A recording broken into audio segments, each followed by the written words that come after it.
So how can B School prepare students to become better leaders? I think largely they're going to be the way I look at business schools today. I think they're there in terms of giving them both practical and theoretical exposure. I think three things that I feel that business schools can do more effectively. One, I think prepare them more on softer skills.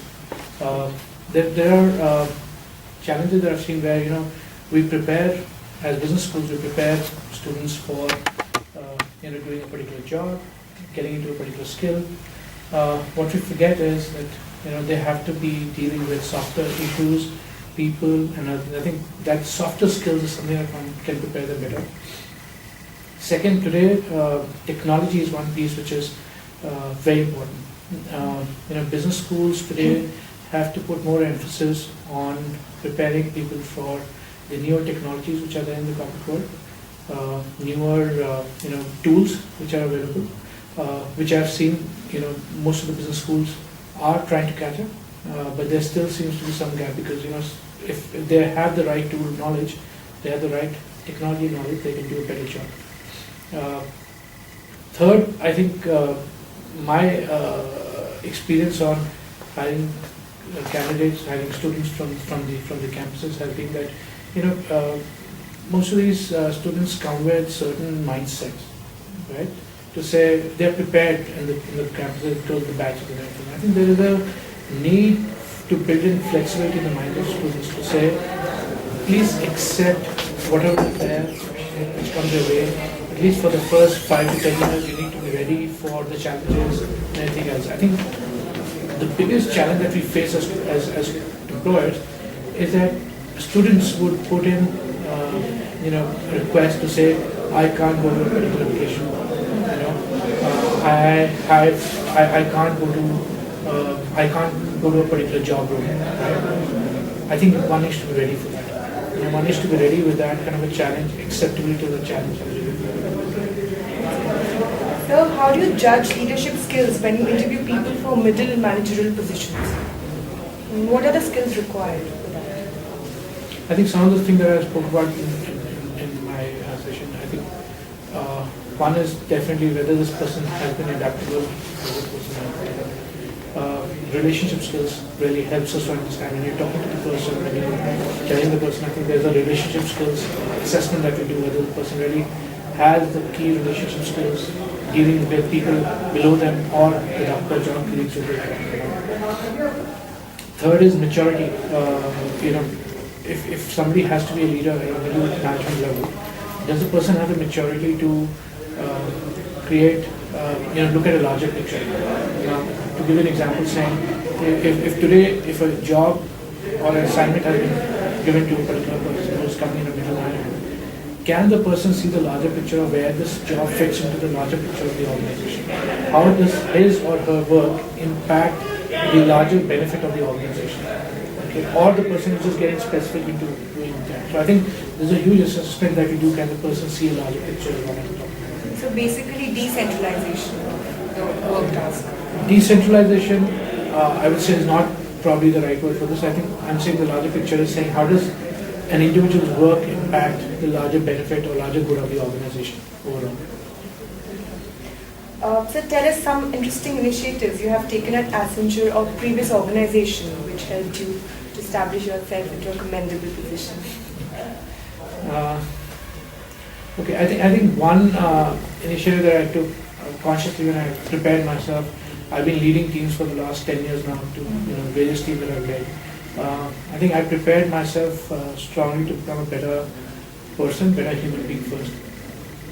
And I started understanding the sensitivity behind a particular situation. And I'll give you an example for that is, do I know if I'm taking a decision today, that how does this decision impact the other people? How does my decision impact the organization, right? So you have to become a better person to first understand that. And then I prepared myself to manage teams. I think one of the things I did was probably I went out, I think probably I spent a lot of my one-on-one time with the teams to understand how they're doing better in their personal life, the offshore. I think I spend a lot of time talking to people. I think that's what I do as an initiative. Probably 60% of my time I spend talking to people. I think that is very important for me as a leader, as a manager, as you go forward. Something interesting, I think, I've changed myself. I've started traveling more. So earlier I would never love to. I never lied or love to travel, but I think I've traveled quite a bit now, and I've changed myself to say, okay, now I love traveling. So probably that's what I do. So how is it interacting with the IMT Ghaziabad students for the executive programs, or basically the students who are in the executive program? I think my experience has been they're bright individuals, very mature. I think something that I was talking to your professors as well earlier. I actually noticed that when I mention something about the organization, they understand that much better. They can relate to it much better. They can relate how they can implement that in their day-to-day life as well when they go back to work. I think they were very positive set of individuals. One thing that probably I can give as a feedback would be that I think somewhere my sense is, and I don't know, I could be wrong, my sense is that there has to be more data and technology initiative for them. I think if you are able to do that, I think they'll be very bright individuals. Yeah. So what are the basic skills required for the leadership management? So, I just mentioned my decision. I think top of the mind, 5 things that comes to mind. One is, I said transparency, integrity, very important for one. Second is adaptability, very, very important for all of us to have that. This is something which is my personal belief, saying you have to be in a way balanced, emotional, to understand the situation from the other's perspective, other human being's perspective, other person's perspective. And fourth, I think you need to have that positive drive in yourself to take the situation in a very different way, keep thinking things out of the box. And like I told the entire group, I said, you should today is the time you should stop quitting. I think I don't quit at all.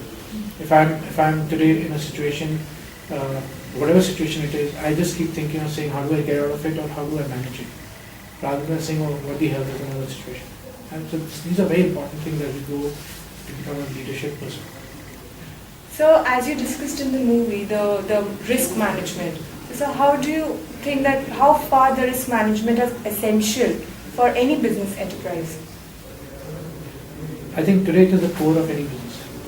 Today when you're doing something, before you even take first step, you say, what is the risk behind this?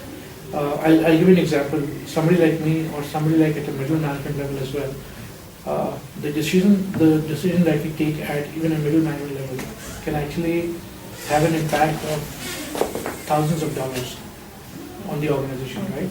So there's a risk of money on each and every decision that we take. So the risk is the core part of the decision or any other thing that we do in the organization.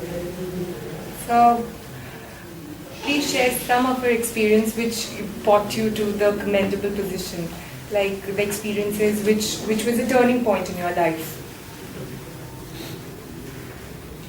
I think my turning point, I can tell you, is risk.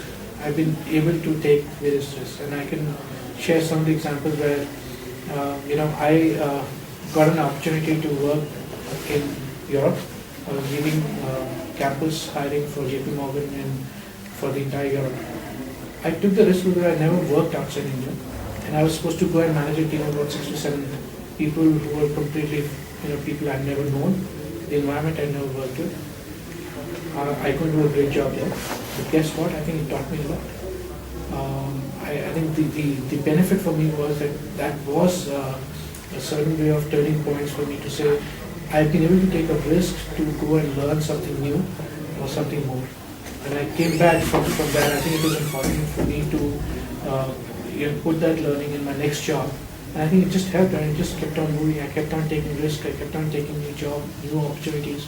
I think it just helps. And this is like, we were discussing, I think taking risk is probably the core for anyone else, not only in your own job, but if you see in your career, people like Bill Gates, people like even for the matter, I have a lot of respect for Sabir Bhatia.